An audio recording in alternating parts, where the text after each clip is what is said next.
Le prix d'un souvenir est égal à la cruauté de celui qui le vend pour s'acheter un mirage. Le silence, c'est la première chose que l'on remarque dans ce salon aux proportions autrefois aristocratiques. Une poussière fine, presque invisible. Elle danse dans l'unique rayon de soleil qui traverse la pièce à travers les volets clos. L'odeur est celle de la cire de bougies froides et du vide. Un vide qui n'est pas une absence, mais une soustraction. Hélène est assise dans l'unique fauteuil Voltaire rescapé du naufrage. Elle ne bouge pas. Ses mains sont posées à plat sur ses genoux. Ses doigts sont longs, fins, immobiles. Elle regarde les rectangles clairs sur les murs tapissés de soie grise, là où se trouvaient les portraits de ses ancêtres, là où se trouvait sa propre vie, sa fille. Chloé, 24 ans. Elle est debout au milieu de la pièce. Elle porte un tailleur de laine vierge, une coupe millimétrée. Elle sent le parfum coûteux, un mélange de jasmin et de métal froid. Elle ne regarde pas sa mère.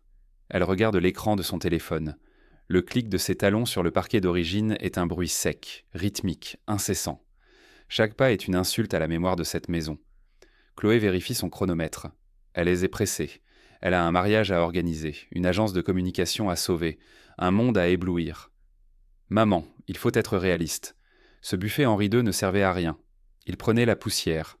L'antiquaire m'a fait une offre globale. Cela couvre la location du château pour la réception. C'est une question de priorité. Mon bonheur présent vaut bien tes reliques passées. Ne fais pas cette tête, c'est pour ton bien aussi. Moins d'encombrement, plus de clarté. Hélène ne répond pas. Elle fixe une tache sur le parquet. Elle pense au coffret en marqueterie. Celui qui contenait les lettres de son père. Les dernières lignes écrites avant la fin. Vendue, elle pense à la collection de porcelaine de Sèvres. Chaque pièce était un dimanche après-midi. Un souvenir de rires étouffés. Vendu. Chloé a liquidé 60 ans de sédimentation familiale en 60 minutes de transactions anonymes. Elle a transformé l'histoire d'une lignée en un virement bancaire destiné à payer des fleurs qui faneront en une nuit.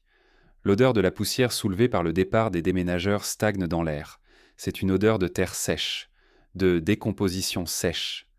Chloé continue de parler. Sa voix est monocorde, professionnelle. Elle décrit le plan de table, le choix du traiteur, les 200 invités qui viendront célébrer son triomphe social. Elle ne voit pas que la femme assise en face d'elle n'est plus sa mère. Elle est devenue une créancière, une observatrice froide, un témoin de l'exécution d'une famille. Le mariage est dans 3 mois. J'ai besoin que tu signes l'autorisation de vente pour la maison de Provence. C'est une charge inutile pour toi, avec le surplus. Je pourrais stabiliser les comptes de l'agence. L'étincelle a besoin de fonds propres. On appelle ça de l'optimisation de patrimoine. C'est moderne, c'est efficace. Hélène se lève. Le bruit de ses articulations est le seul son organique dans ce mausolée de verre et de soie. Elle se dirige vers le secrétaire en acajou, le seul meuble que Chloé n'a pas pu vendre parce qu'il est fixé au mur. Elle sort un stylo plume. Le poids du métal est rassurant. Elle signe un document. Ce n'est pas l'autorisation de vente. C'est un mandat exclusif confié à un cabinet spécialisé dans les rachats agressifs. Chloé ne lit pas le document. Elle prend le papier avec un sourire victorieux. Un sourire de prédatrice qui pense avoir dompté une proie trop fatiguée pour lutter. « C'est bien, maman, je savais que tu comprendrais. Je t'envoie le programme pour la dégustation du traiteur. C'est le meilleur de Paris. Très exclusif. » Chloé sort. Le bruit de la porte lourde qui se referme résonne dans le vide. Hélène reste seule. Elle regarde ses mains. Elle ne tremble pas. Le plan est déjà en marche. Depuis 10 ans, elle a accumulé des parts dans le fonds d'investissement qui soutient les startups de la ville. Elle connaît les bilans de l'étincelle. Elle sait que l'agence de sa fille est une coquille vide. Un château de cartes maintenu debout par des dettes de court terme. Chloé veut être une reine, mais elle a oublié de vérifier qui possède le royaume. Hélène prend son téléphone. Sa voix est un fil de soie glacée. « Maître Roche, procédez. Je veux 100% des créances de l'agence L'Étincelle. Rachetez les dettes obligataires. Maintenant. Le prix est secondaire. Considérez cela comme un investissement sentimental. » Elle raccroche. Elle regarde le rectangle clair sur le mur, là où se trouvait le portrait de sa grand-mère. Elle imagine la suite, les banques qui appellent, les comptes qui se bloquent, les fournisseurs qui réclament leur dû. Chloé a vendu le passé pour s'offrir un mariage. Hélène va racheter l'avenir de sa fille pour lui offrir une leçon de réalité. La lumière baisse lentement. L'obscurité envahit le salon. Hélène ne rallume pas. Elle savoure le froid. Elle savoure le silence. Elle est la nouvelle propriétaire de l'agence. C'est la patronne de sa propre fille. Et elle va licencier la directrice le matin même de la cérémonie. Le premier acte de la vengeance est signé dans l'encre noire, le matin du deuxième jour. L'odeur du café noir emplit la cuisine vide. C'est une odeur amère, une odeur de veille. Hélène regarde la notification sur son écran de contrôle. Un virement de 25 000 €, crédité sur le compte personnel de Chloé. La source est un prêteur sur gage renommé du quartier de l'Opéra. Hélène pose sa tasse. Le bruit de la porcelaine contre le marbre est un impact sourd. Elle sait ce que cela signifie. Elle monte à l'étage, ses pas sont lents, cadencés. Elle se dirige vers le petit coffre-fort dissimulé derrière la bibliothèque vide. Le mécanisme de la combinaison tourne avec un cliquetis de montre suisse. Elle ouvre la porte d'acier épais. Le compartiment est vide.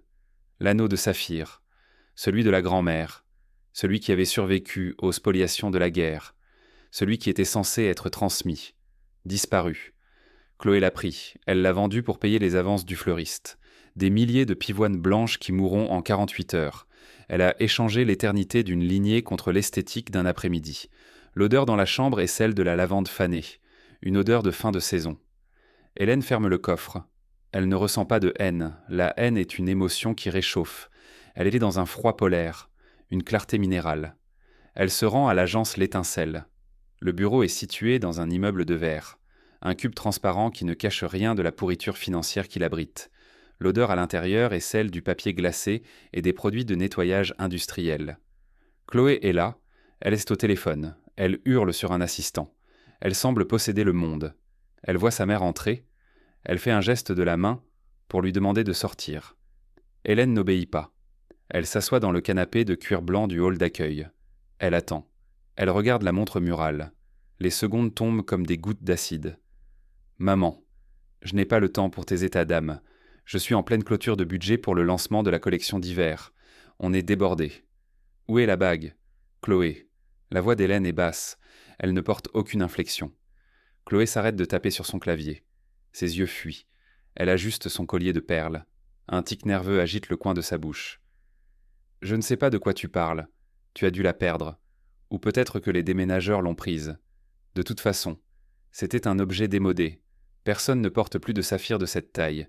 J'ai pris une décision rationnelle. J'ai injecté du capital dans l'entreprise pour assurer ma pérennité. C'est du business, maman. Tu devrais être fière de mon sens des affaires. » Hélène ne sourit pas. Elle ouvre son sac, elle sort un dossier bleu, elle le pose sur le bureau. Le bruit du papier est un froissement sec. Ton sens des affaires est une illusion. Chloé, tu as utilisé ma confiance comme une ligne de crédit. Mais les lignes de crédit ont une fin. À cet instant. La porte s'ouvre, un homme en costume gris anthracite entre. Maître Roche. Il ne regarde pas Chloé. Il regarde Hélène. Il pose un second dossier sur la table de réunion. Mademoiselle Chloé, dit l'avocat d'une voix dépourvue de toute chaleur, je vous informe que l'Assemblée générale extraordinaire des actionnaires vient de se tenir, suite au rachat de vos dettes par le fonds HS Investissement. Madame Hélène, ici présente, détient désormais 75% des parts de l'Étincelle. Elle est la nouvelle présidente du conseil d'administration. Chloé lâche son téléphone. Il tombe sur le bureau avec un bruit mat. Elle regarde sa mère. Ses yeux s'écarquillent. L'odeur de la sueur froide commence à émaner de sa peau. Une odeur aigre, de peur animale. Tu plaisantes. Tu n'as pas l'argent. Tu es une infirmière retraitée. C'est impossible. Tu as vendu mes meubles, Chloé ? Mais tu n'as pas regardé ce que je possédais vraiment, dit Hélène. Sa voix est un murmure qui emplit la pièce. J'ai acheté ta vie. Chloé. Je possède tes contrats. Je possède ton nom de domaine. Je possède la chaise sur laquelle tu es assise. Et je possède ton mariage. Car c'est l'agence qui finance les acomptes. Tu ne peux pas faire ça. Je suis ta fille. Tu n'es plus ma fille, dit Hélène en se levant. Tu es un actif toxique que je viens de racheter pour le liquider. Les banques ont déjà reçu l'ordre de geler les comptes de l'agence. Tu n'as plus de signature. Tu n'as plus de pouvoir. Tu n'as plus de bureau.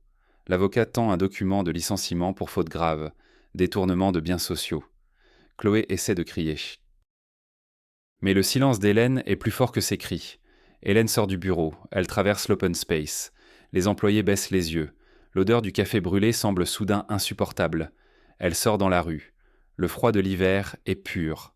Derrière elle, dans le cube de verre, sa fille s'effondre sur le sol. Elle vient de perdre sa carrière, sa réputation, et son mariage en une seule signature. Le point de non-retour est franchi. Le premier acte de la ruine est consommé. Le froid de janvier s'est glissé sous les portes de l'appartement de Chloé. Une odeur de renfermé, de lys fané et de papier brûlé.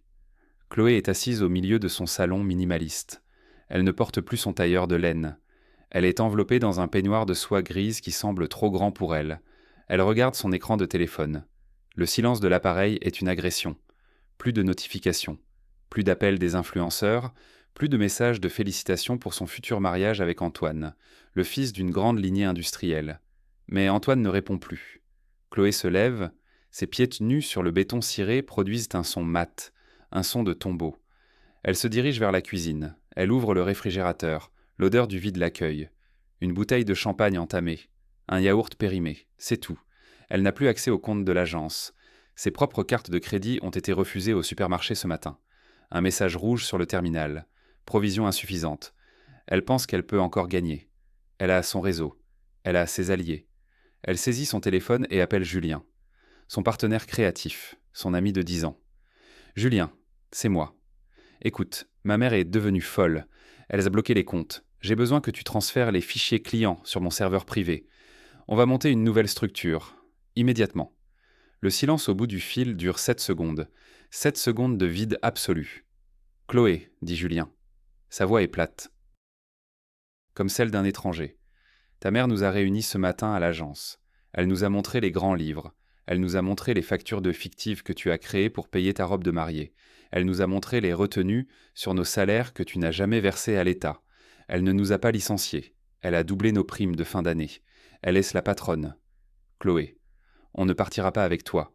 Personne ne partira. » Chloé lâche son téléphone sur le plan de travail. Le bruit du verre contre le métal est un cri bref. Elle comprend. Donc, Hélène n'a pas seulement racheté les murs, elle a racheté la loyauté, elle a acheté le futur de ceux que Chloé pensait posséder. L'odeur de la sueur froide revient. Elle se rhabille en hâte. Elle doit voir Antoine, son fiancé. Il est sa dernière chance. Sa bouée de sauvetage financière. Elle se rend à son club privé. Un lieu de cuir sombre et d'odeur de tabac de luxe. Elle entre. Elle voit Antoine au bar. Il discute avec un homme en costume. Maître Roche, l'avocat d'Hélène. Elle s'approche, ses pas sont rapides, désordonnés. « Antoine, mon chéri, il faut que je te parle. Ma mère, elle essaie de nous détruire. » Antoine se tourne vers elle. Son regard est une banquise. Il ne l'embrasse pas. Il ne la touche pas. Il pose son verre de whisky sur le comptoir. L'odeur du malt fumé semble soudain étouffante. « Ta mère est venue voir mon père ce matin. » Chloé. Elle lui a apporté un dossier. Des preuves de tes malversations. Des preuves que tu comptais utiliser l'argent de notre futur contrat de mariage pour éponger les dettes de ton agence moribonde. Mon père ne veut pas d'une escroc dans la famille. Le mariage est annulé. Les faire-part de rupture partent en ce soir. Chloé recule. Elle cherche un appui. Mais il n'y a que le vide. « Mais je t'aime, Antoine. Tu aimes mon nom, dit-il sans aucune émotion. Tu aimes la solvabilité de ma famille. Ta mère a été très claire. Elle m'a rendu la bague de saphir que tu avais vendue à un usurier. Elle l'a rachetée. Elle me l'a donnée. Elle a dit que tu n'étais pas digne de la porter. Même pour un jour. L'odeur du vieux cuir et de la cire de sol l'enveloppe comme un linceul. Chloé sort du club. Elle est seule sur le trottoir. La neige commence à tomber. Une neige fine, silencieuse. Elle n'a plus de voiture de fonction. Elle n'a plus de chauffeur. Elle n'a plus de fiancé. Hélène regarde la scène depuis la fenêtre de son bureau à l'agence. Elle est installée dans le fauteuil de Chloé. Elle regarde sa fille errer sur le trottoir d'en face. Elle ne ressent pas de plaisir, juste la satisfaction de la symétrie. Chloé a vendu le passé pour un mariage imaginaire. Hélène a utilisé le présent pour effacer l'existence sociale de sa fille. Elle prend un dossier. Le dossier des fournisseurs de la réception. Elle appelle le château. « Bonjour, ici Madame Hélène, la nouvelle propriétaire de l'Étincelle. Je confirme l'annulation définitive de la réception du 15 mars. Non. Il n'y aura pas de remboursement d'acompte. Le contrat stipule que les fonds sont perdus en cas de rupture unilatérale. Conservez l'argent. » Elle raccroche. Le silence revient dans le bureau. Une odeur d'encre fraîche et de papier neuf. Elle regarde le saphir qui brille sur son propre doigt. Elle l'a récupéré. Elle a récupéré son histoire. Chloé est sous la neige. Elle n'a nulle part où aller. Ses amis ne répondent plus. Ses créanciers commencent à envoyer des SMS de menaces. Elle était devenue un fantôme dans sa propre ville. Hélène éteint la lumière du bureau. Elle sort de l'immeuble de verre. Elle passe devant sa fille sans s'arrêter. Elle ne la regarde pas. Elle ne lui parle pas. Elle est une étrangère. Le développement est terminé. Les enjeux ont changé. Chloé n'est plus une mariée. Elle est une débitrice, une paria. Et le pire reste à venir. Car demain, les huissiers viendront pour son appartement, le matin du 5e jour. L'odeur de la neige fondue et du goudron humide s'infiltre par les fenêtres de l'appartement de Chloé, un appartement de 120 mètres carrés, épuré, blanc, situé au dernier étage d'un immeuble haussmannien. Chloé est réveillée par un bruit de métal. Un cliquetis sec, c'est le bruit d'une clé que l'on tourne dans une serrure qui ne vous appartient plus. Elle se lève en sursaut. Elle court vers l'entrée. Elle voit 2 hommes en uniforme bleu. Des déménageurs. Ils portent des sangles de cuir. Ils sentent la sueur et le café froid. Derrière eux, Maître Roche.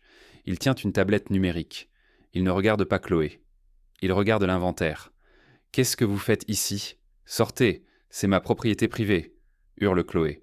Sa voix est brisée, aiguë, une note de panique pure. « Non, mademoiselle », dit l'avocat d'une voix dépourvue de toute inflexion. Cet appartement est un bail commercial au nom de l'agence L'Étincelle. Le contrat stipule que le logement est une fonction rattachée au poste de directrice. Vous avez été licenciée pour faute grave il y a 48 heures. Madame Hélène, la présidente, a ordonné la libération immédiate des lieux pour une mise en vente aux enchères du mobilier de bureau et de décoration. Chloé recule dans le couloir. Elle voit les hommes commencer à décrocher les rideaux de lin. Ils emballent la machine à café à 2000 €. Ils vadent le bar de ses bouteilles de cristal. Chaque objet qui disparaît est une partie de son identité qui s'efface. L'odeur de la cire de sol et du carton neuf remplit l'espace. Un espace qui devient de plus en plus vaste, de plus en plus froid. « Je n'ai nulle part où aller. Antoine m'a chassé. Mes comptes sont bloqués. »« Ce n'est pas l'objet de ma mission, » dit Maître Roche en cochant une case sur son écran. « Madame Hélène vous accorde 60 minutes pour remplir 2 valises avec vos effets personnels strictement privés. Tout ce qui a été acheté avec les fonds de la société. Y compris votre garde-robe de représentation.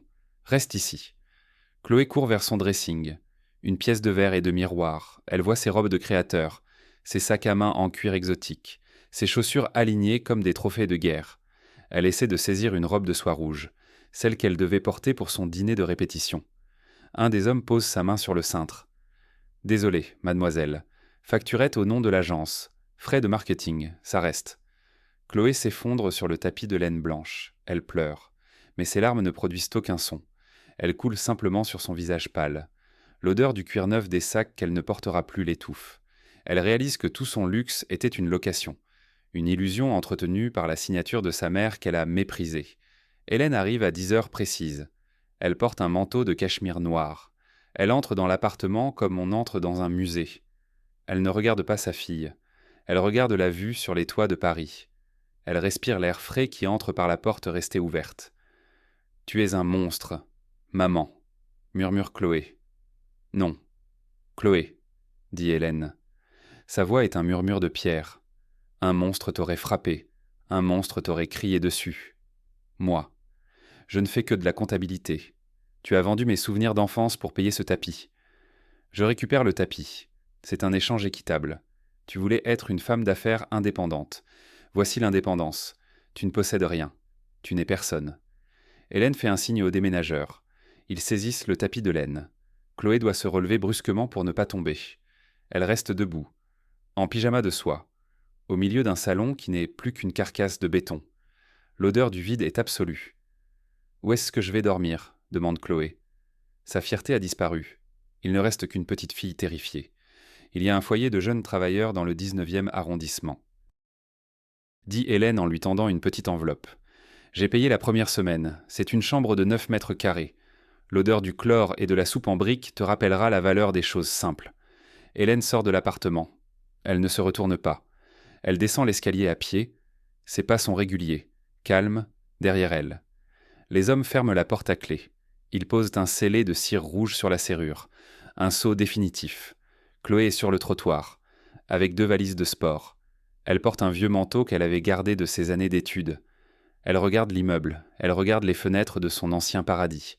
Elle voit les lumières s'éteindre une à une. Hélène monte dans sa voiture. Elle regarde son reflet dans le rétroviseur. Elle ajuste son foulard de soie. Elle sent l'odeur du propre. Elle sait que la mise a changé. Chloé n'a plus de toit. Elle n'a plus d'image. Elle va découvrir ce que signifie vivre sans le nom de sa mère pour la protéger. La caméra reste fixe sur la porte de l'immeuble. La neige recommence à tomber. Elle recouvre les valises de Chloé. Le silence de la rue est total. Le 4e acte est consommé. La démolition physique est terminée. La pluie de février est une morsure. Une odeur de fer mouillé et de fumée de cigarettes froides imprègne le hall du foyer de jeunes travailleurs. Chloé est assise sur un lit de camp étroit. Le matelas sent le désinfectant bon marché, l'odeur du chlore qui pique la gorge. Elle porte un vieux pull en laine qui gratte la peau. Ses valises de sport sont posées dans un coin, comme 2 cadavres de cuir. Elle regarde son téléphone. L'écran est fissuré, une cicatrice de verre qui traverse son reflet. Elle n'a plus de forfait premium. Elle n'a plus de Wi-Fi haut débit. Elle capte un signal faible du café d'en face. Elle défile. Elle cherche son nom. Elle le trouve. Partout. Hélène a fait publier les audines de l'agence dans la presse professionnelle. Sous le titre « La chute d'une illusion, les malversations de Chloé L ». L'odeur du scandale est plus forte que celle du succès. Chaque client, chaque partenaire, chaque influenceur avec qui elle a partagé un cocktail a posté un message de dissociation. Nous condamnons fermement les agissements de notre ancienne collaboratrice. Chloé est une paria numérique. Son visage est devenu le symbole de la fraude et de l'ingratitude. Elle se lève, ses articulations sont raides, elle a froid. Elle sort dans la rue pour un dernier essai. Elle se rend chez Vison, l'agence concurrente, ses anciens rivaux.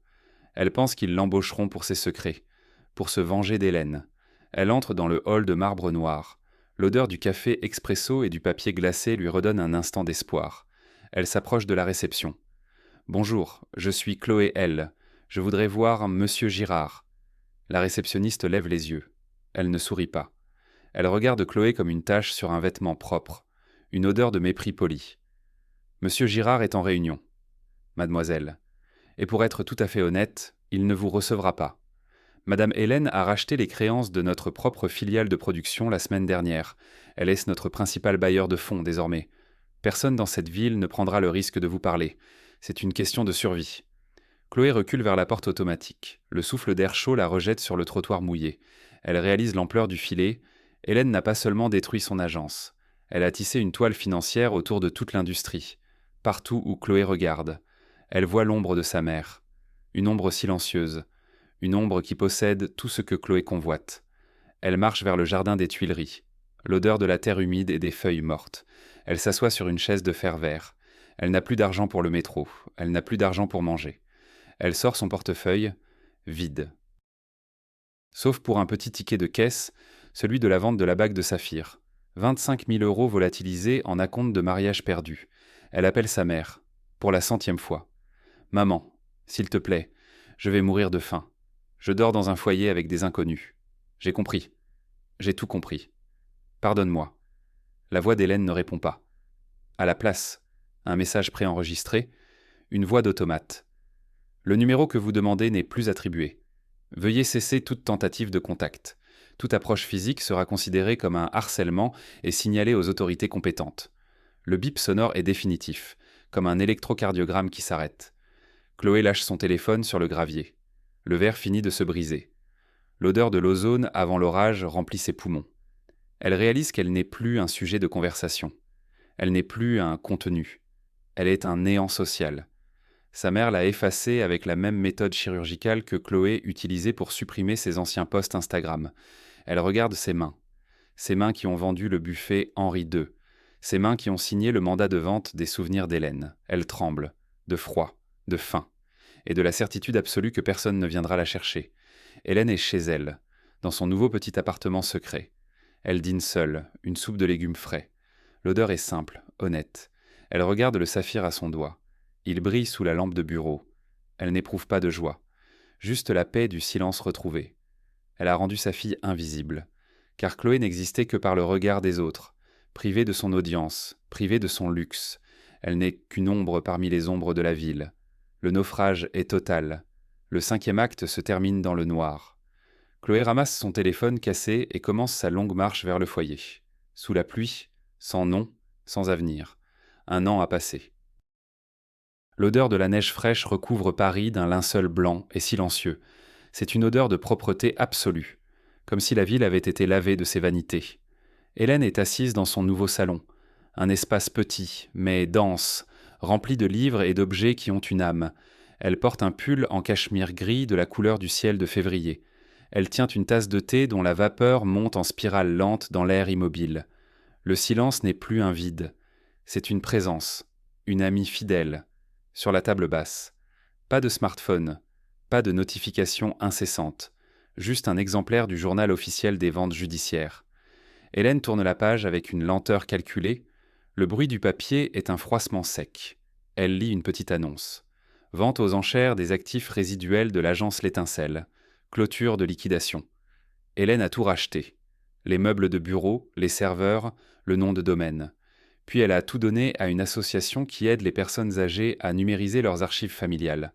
Elle a transformé l'outil de vanité de sa fille en un instrument de mémoire pour les autres. C'est une symétrie parfaite, une odeur d'encre et de papier recyclé. Pendant ce temps, dans une petite ville de province, une jeune femme marche vers une supérette de quartier. Elle porte un uniforme de caissière bleu terne. Ses cheveux sont coupés courts, sans soin. Elle sent le savon bon marché et la fatigue. C'est Chloé. Elle a 25 ans. Mais son visage semble en avoir 40. Elle n'a plus de compte Instagram. Elle n'a plus de réseau. Elle vit dans une chambre meublée au-dessus d'une boulangerie. L'odeur du pain chaud est son seul luxe quotidien. Elle travaille 8 heures par jour à scanner des articles, des boîtes de conserve, des paquets de lessive, des bouteilles d'eau. Le bip du scanner est le seul rythme de sa vie. Bip, bip, bip. C'est le son de son anonymat. Elle a essayé de revenir à Paris. Elle a essayé de contacter Antoine. Mais Antoine s'est marié avec une femme dont la dot était la discrétion. Il a changé de numéro. Il a effacé Chloé de sa mémoire comme on efface une erreur de frappe. Chloé regarde ses mains. Elles sont sèches, abîmées par les produits de nettoyage. Elle pense au saphir, elle pense au buffet Henri II. Elle réalise que ces objets étaient en ses boucliers, sans eux. Elle est vulnérable, elle est personne. Elle est une statistique dans le fichier des travailleurs précaires. Hélène pose sa tasse. Elle regarde par la fenêtre. La caméra reste verrouillée sur son profil calme. Ses traits sont lisses. La fatigue a quitté ses yeux depuis longtemps. Elle a gagné. Elle n'a pas seulement récupéré ses biens, elle a récupéré sa propre vie en expulsant le poison de l'ingratitude. L'odeur de la cannelle et du bois qui brûle dans la cheminée l'enveloppe comme une caresse. Elle n'éprouve ni joie, ni tristesse, juste la satisfaction du travail terminé. Elle a appris à sa fille la leçon la plus coûteuse de l'existence. Une vie construite sur la spoliation des racines est une vie condamnée à flétrir au premier hiver. Elle s'approche du mur, là où elle a accroché le seul portrait qu'elle a racheté à l'antiquaire, celui de sa grand-mère. Elle replace le cadre de quelques millimètres. Le saphir brille à son doigt sous la lumière de la lampe. C'est un point de lumière bleue dans l'obscurité qui vient. Chloé finit sa journée de travail. Elle sort de la supérette, elle marche sous la neige. Elle ne regarde plus son téléphone. Elle regarde ses pieds. Elle rentre dans sa chambre froide. Elle dîne d'un yaourt et d'un morceau de pain. Le silence de sa pièce est lourd, écrasant. Hélène éteint la dernière lampe de son salon. Le noir complet. Le contenu est éphémère. Le mépris est durable. La vengeance n'est pas un cri de colère. C'est un retrait définitif de la lumière. Hélène ferme les rideaux. Le clap de fin n'est pas un bruit. C'est une absence de signal, une ligne plate sur l'écran du monde.